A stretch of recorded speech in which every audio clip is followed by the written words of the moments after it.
He wasn't cruel, he was calculating, and in a world that worshipped emotions, that made him dangerous. Adrian was the kind of man people studied. Power followed him, not because he asked for it, but because he understood it. Yet in love, even lions kneel when they forget the rules of power. She didn't ruin him, she revealed him. He once believed love was about chemistry. He would later learn it's about leverage. In every conversation, every smile, every moment of silence. One person leads, the other follows. And when he finally met her, he discovered Machiavelli's oldest truth. The one who controls desire never loses. That night, the empire of his self-control began to crack. Not because she demanded his power, but because he offered it. The city glowed gold against the night sky, towers stretching like ambition itself. Adrian stood before the mirrored wall of his penthouse. Sharp suit, calm eyes, every detail precise. He didn't chase. People came to him. Investors, journalists, admirers, all drawn to his composure. At the charity gala that night, champagne glistened like liquid glass. His laughter was measured, his posture impeccable, until she walked in. A red dress, a gaze that didn't seek approval but offered none either. She didn't look at him, not immediately. And that was the first move. When their eyes finally met, it wasn't electricity. It was a calculation meeting reflection. He smiled, but she didn't. And for the first time in years, Adrian felt unreadable energy. She didn't need to say a word. Her silence said, "If you want to understand me, earn it." That night, while the orchestra played, Adrian was no longer thinking about stocks, markets, or mergers. He was thinking about her. And that was the first fracture. 2 weeks later, they met again. Same city, same rhythm. But this time, she spoke. Her voice was calm, deliberate. Every word felt chosen. She didn't flirt. She directed attention. When he asked her what she did, she smiled faintly. "Something that lets me see how people reveal themselves." He laughed, uncertain if she was joking. She leaned back, her eyes steady. Most men think they're leading when they're performing. It was a simple sentence, but it pierced his composure. He'd built an empire by reading people. Now he was being read. She replied to his text with long delays, sometimes hours, sometimes days. When she answered, it was brief, often with a question that pulled him deeper in. He told himself she was busy, mysterious, intriguing. But deep down he knew she was training him.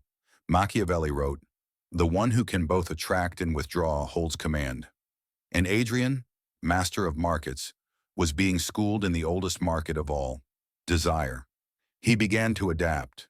Messages became careful, crafted to impress. He started noticing how his tone changed, softer, almost cautious. When she agreed to dinner, he felt triumphant.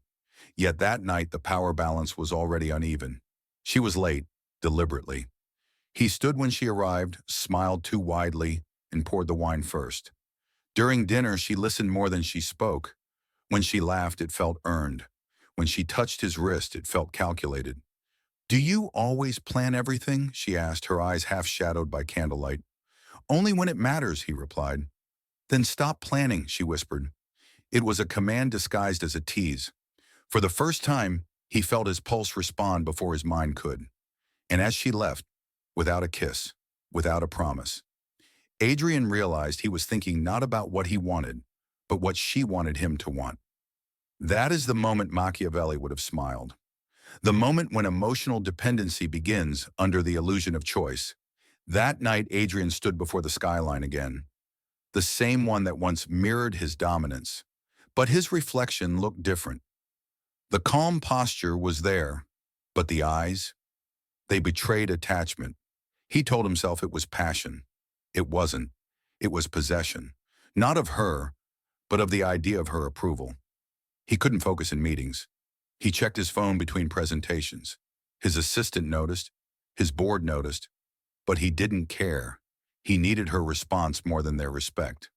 When the phone finally stayed silent, he stared at it for hours, realizing how far he'd fallen without moving an inch. In the quiet hum of the city, a cruel truth formed. He had mistaken attention for affection. And as the dawn crept through the window, Machiavelli's whisper returned. He who depends on the affection of others will serve them without knowing it. That morning, Adrian didn't lose a deal. He lost himself. A chessboard slowly fills with golden and black pieces.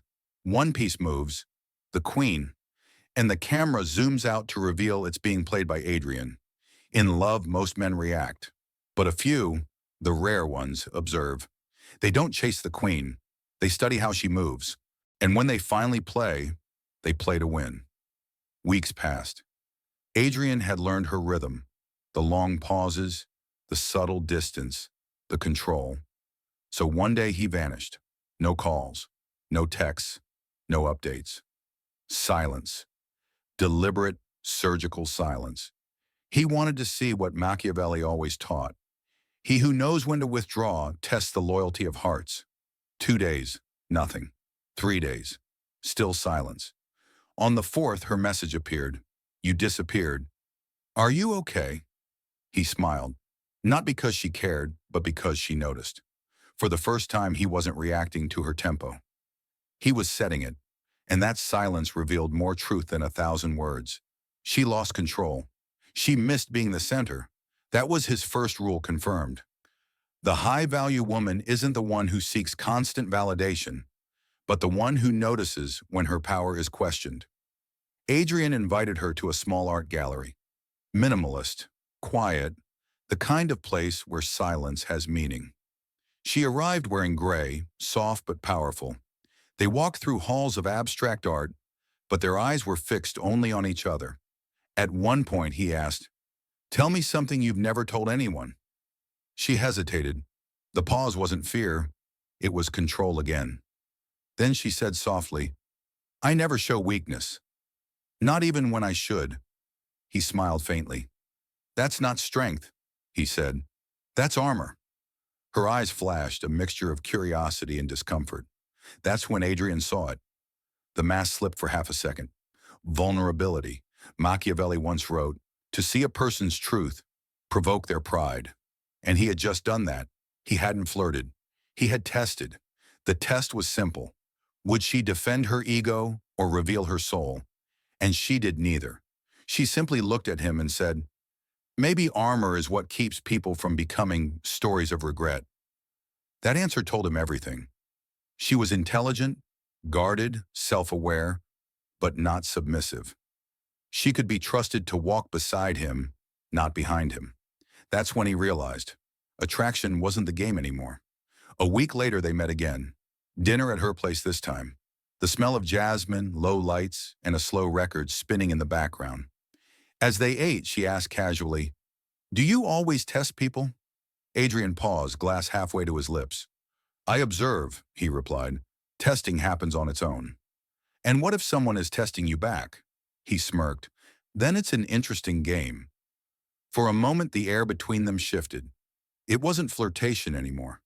It was tension built on awareness. Each of them knew the other was measuring every breath, every move.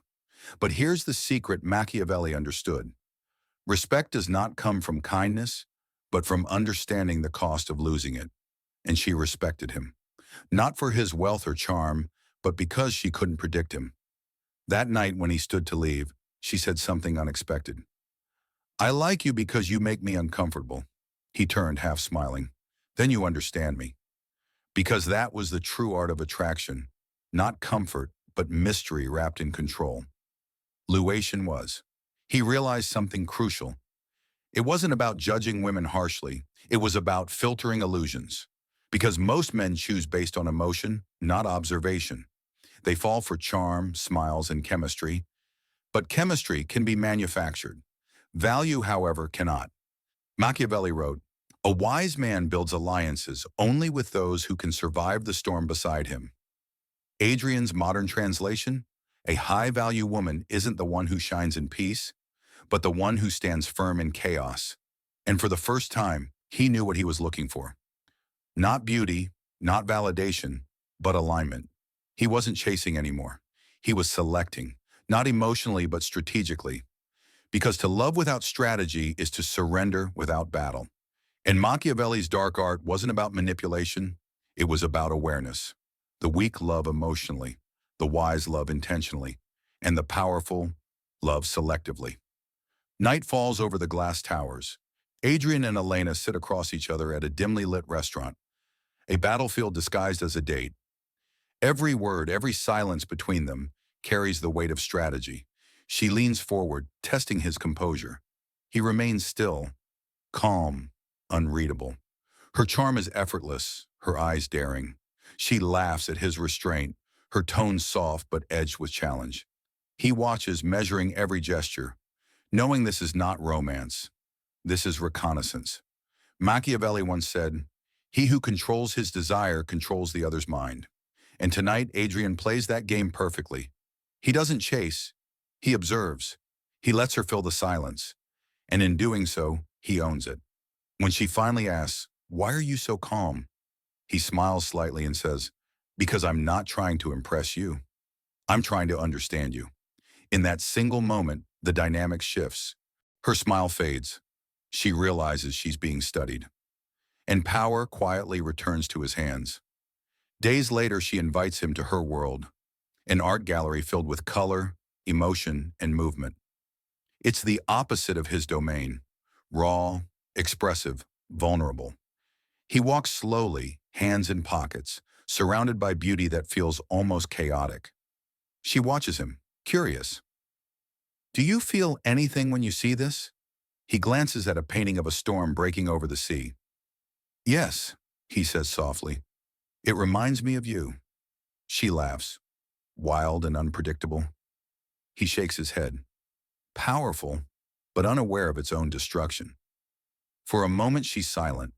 Her mask slips, just slightly, and he sees the woman behind the games. Not a manipulator, but someone terrified of being ordinary. That's when he realizes, the true test isn't to resist her beauty, it's to see through it. Desire clouds judgment, clarity restores power. He doesn't reach for her hand. He simply says, "Let's go," and walks away, leaving her in the storm of her own reflection. Elena grows restless. He doesn't call as often, doesn't flatter her, doesn't beg for attention. She's used to being the center of gravity, men orbiting her like moths to a flame. But Adrian has become a void, silent, disciplined, unpredictable. She tries to provoke him, flirty messages, late replies, subtle jealousy games. He replies with calm detachment, not coldness, just control. One night, she confronts him. "Why do I feel like you're testing me?" she demands. He answers, "Because attraction without respect is slavery. And I don't serve." She stares at him, torn between anger and fascination. In that moment, he understands what Machiavelli meant. Men are conquered through love, women through fear of losing respect. Her silence becomes submission, not forced, but earned. She finally sees the kind of man he is, one who doesn't need her validation to feel powerful. Weeks pass, and the dance between them slows. There's no drama now, only awareness. She has learned that his strength lies not in dominance, but in restraint. He has learned that power doesn't mean isolation, it means integrity. They meet again at the same restaurant where it began. This time, there's no tension, just presence. She asks softly, "So what are we now?" He replies, "Two people who no longer need to win." He reaches for his glass, pauses, and adds, "The moment I stopped trying to control you, I mastered myself." That's real power. She smiles, nods slowly, a quiet acknowledgement of defeat, or perhaps evolution. As they leave, the city hums with neon life. For Adrian, it's no longer a battlefield. It's a mirror. And in that reflection, he no longer sees the conqueror. He sees a man who has learned how to rule his own kingdom first. The true Machiavellian art isn't manipulation, it's emotional self-mastery. The man who can remain calm in the face of beauty, silence, and chaos is the one who rules. Not others, but himself. Weeks turn into months. On the surface, everything looks perfect. Dinners, laughter, long drives through the sleeping city. But beneath the quiet, something begins to rot. Adrian feels it first, the subtle shift. Her laughter no longer feels real. It feels performed. Her compliments come with invisible hooks. "You're amazing, but sometimes you're too distant." He smiles politely, but something in his chest tightens. He can sense the game returning, softly like a whisper. Validation dressed as affection. It's the oldest illusion. Thinking control can coexist with love. But when love becomes a negotiation, even truth becomes performance. Late that night, Adrian stares out his apartment window, the city lights reflecting in the glass. He whispers to himself, I built walls to protect my power, but maybe I've trapped my heart inside them too. Elena starts pulling away, slowly, artfully. She cancels plans, sends half-hearted replies, then posts pictures with other men at social events. Every post feels like a dagger dipped in perfume. Each one says, chase me, prove your worth, but Adrian doesn't chase. He's learned too much to repeat the past. He stays silent, observing how power changes hands in silence more than speech. Then one night, she shows up unannounced. Standing at his door, tears mixed with pride. I just wanted to see if you still care, she says softly. He studies her, every tremor, every word, and then responds, if you have to test love, it's already broken. She turns away, wounded. But he knows it's not cruelty, it's clarity, because Machiavelli's truth echoes in his mind. He who builds his power on affection builds on sand. Days become colder, no messages, no calls, no goodbyes. But the silence isn't peaceful anymore. It's war, a silent contest of willpower. Who will reach out first? Who will surrender? Adrian's nights grow heavy. He scrolls through old texts, old photos, old laughter. He wants to message her, to feel something, but he stops. Instead, he writes in his journal, if power means losing peace, it's just another form of slavery. He realizes something profound. He hasn't truly escaped his old chains. He just replaced weakness with pride. Machiavelli spoke of rulers who feared losing control more than death. Now Adrian understands them, because he's the same. A man addicted not to love, but to being in command. And that realization shatters him. For the first time in years, he feels lost. Not because she left, but because he no longer knows who he is without the game. One evening, he drives to the old restaurant, the place where it all began. He orders nothing, just sits by the window watching the world move. Every couple he sees reminds him of a lie, the illusion that one can possess love without destroying it. He whispers to himself, I used her to prove my strength, and she used me to confirm her worth. Neither of us loved, we just traded illusions. It hits him like a quiet thunder. He never truly saw Elena. He only saw his reflection in her eyes. That was the real trap. He thought he was mastering emotion, but in truth, emotion had mastered him, disguised as strategy. He remembers one of Machiavelli's darker lines. He who seeks to be feared rather than loved will be safe, but never at peace. And now he understands. Peace was never in control. It was in letting go. Adrian takes a deep breath, closes his eyes, and for the first time, feels the walls inside him begin to crumble. Not in defeat, but in awakening. He doesn't text her. He doesn't seek revenge or closure. He simply pays the bill for a meal he never ate, a silent gesture, a small funeral for the man he used to be. Then he walks out into the cold night, the city wind whispering as if to say, now rebuild, not power, but peace. The collapse isn't failure, it's revelation. When control becomes obsession, it devours both love and power. Real strength begins when a man can face his own illusions and choose truth over dominance. It's been weeks since the last message, yet something strange has happened. Silence no longer feels like punishment. Adrian wakes before dawn, no alarms, no anticipation. The city outside still moves, but he no longer chases its rhythm. He sits by the window, coffee in hand, watching the first light of morning spill across the skyline. There's no rush, no checking his phone, no restless hunger to be seen. He feels something he hasn't in years. Stillness. For the first time, he isn't trying to win. He's just existing. Unguarded, unmeasured, unobserved. He recalls Machiavelli's lesson. The wise man does at once what the fool does finally. And he realizes that wisdom isn't strategy. It's presence. He spent years calculating how to keep power and lost peace in the process. Now doing nothing feels like victory. He has no one to impress, no one to chase, no mask to wear, just himself, raw, calm, alive. One morning his phone rings, a call from a journalist he used to know. They want him on a panel about leadership and influence. The old version of him would have prepared meticulously, rehearsed lines, practiced charm, projected authority. But this time, Adrian just smiles and says, "Sure, I'll just speak the truth." On the day of the event, he steps on stage with quiet confidence, not the loud, glittering kind, but the grounded one. The audience senses it immediately. He speaks simply, but every word carries weight. He says, "True influence doesn't come from being followed. It comes from being free." The crowd falls silent. For a moment, even he feels the echo of his own words, like they weren't spoken by him, but through him. After the talk, people surround him. "You've changed," one woman says. "You seem lighter," another adds. He smiles faintly. They're right, but they'll never understand what he had to lose to gain that lightness. Peace, however, never stays untested. One evening, Elena messages again. Just a simple line. "I miss our talks." No drama, no apologies, just bait wrapped in nostalgia. Adrian looks at the screen, the same screen that once controlled his emotions like a puppeteer's strings.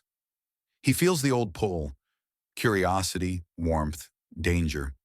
But this time he doesn't reply. Not out of arrogance, but clarity. He whispers, "I've learned to hear what silence means." I don't need to fill it. He deletes the message. Not her number, just the memories hold. For the first time, he realizes that moving on isn't forgetting someone. It's remembering them without pain. That night, he writes in his journal again, "When power returns, let it serve peace, not pride." Weeks pass. Adrian returns to work with renewed focus. But something in his leadership changes. He listens more, interrupts less. He doesn't assert dominance. He radiates steadiness. His team feels it too. Meetings grow shorter, results stronger. No manipulation, no grand speeches, just direction and trust. He's no longer performing power, he's embodying it. One afternoon, a young intern nervously asks, "Sir, how do you stay so calm even when things fall apart?" Adrian smiles, remembering his own chaos, and answers, "Because now I understand. Storms aren't meant to scare you. They're meant to show you what's real." The intern nods, unsure, but something in those words plants a seed. Adrian watches him leave, thinking, that's how power should move, quietly through example, not domination. That evening, as he drives home, he thinks again of Machiavelli. The man was so misunderstood as ruthless, when in truth he was simply realistic.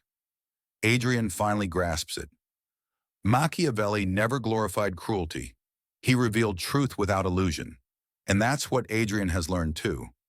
That love and power are not opposites. They're mirrors. If you misuse one, you lose both. But if you balance them, they create harmony, where confidence doesn't destroy tenderness, and tenderness doesn't weaken confidence. He stops the car at a red light. In the reflection of the windshield, he sees a man who no longer chases control because he already owns himself. And that realization, simple, silent, profound, feels like freedom. The calm after chaos isn't emptiness, it's mastery. Adrian learns that real strength isn't domination or withdrawal, it's balance. He doesn't reject emotion, he integrates it, and that is where power transforms into wisdom. It happens on an ordinary afternoon. Adrian attends a quiet art exhibition. No press, no cameras, no entourage. Just curiosity. He walks among the paintings, lost in color and silence, when he notices a woman standing alone before a canvas. She isn't performing elegance. She simply is. Her presence feels grounded, not demanding attention, but commanding it effortlessly. They exchange a few words. Not flirtation, not posturing, just shared curiosity about the painting. Her voice is calm, direct, without the sharp edges of expectation. He asks her name. "Clara," she says, smiling softly. For the first time in years, Adrian doesn't feel the urge to impress or control the moment. He just listens. And something in that listening feels more powerful than any victory he's ever had. Days pass, and they meet again. Coffee, long walks, quiet laughter. There's no chase, no emotional games, no silence meant to punish. Clara speaks with ease about work, art, life, and the strange calm that comes from knowing who you are. Adrian realizes she never tries to define herself for approval. She just exists in full expression, and that presence dissolves his old need to prove anything. In one conversation, she says, "You used to build walls made of power, didn't you? But they were just cages." He laughs softly.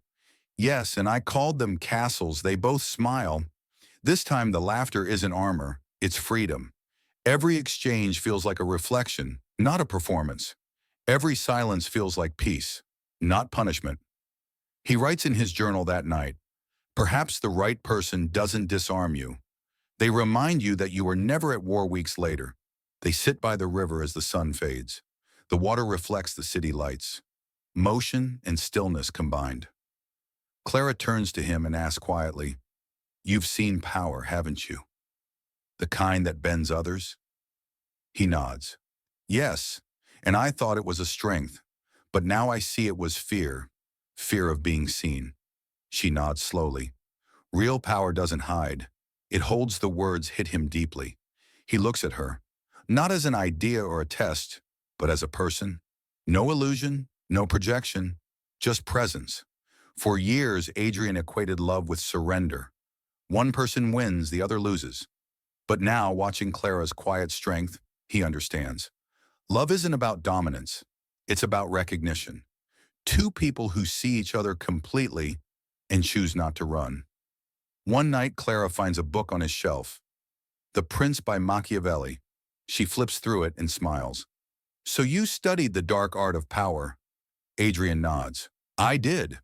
But Machiavelli didn't teach cruelty. He taught clarity." Clara looks thoughtful. "Clarity without compassion becomes control." He smiles. "And compassion without clarity becomes chaos." They share a long silence, one that feels like understanding. In that quiet, Adrian realizes what Machiavelli's true wisdom was. Not that love and power are enemies, but that they're only destructive when separated. Power without love becomes tyranny. Love without power becomes dependency. Balance. That's the real art. Months later, Adrian stands once again before the skyline. The same city, same light, same glass. But this time, he feels no urge to conquer it. He's not chasing validation or fearing loss. He's simply living, creating, being. Clara stands beside him, watching the sunset. Neither speaks for a long while. Finally, Adrian says softly, "I used to think strength meant not needing anyone." Clara replies, "Real strength is being open without losing yourself." He nods. It's the truth he's been searching for all along. As the sun sinks below the horizon, he smiles faintly and says, "I spent half my life learning how to build empires.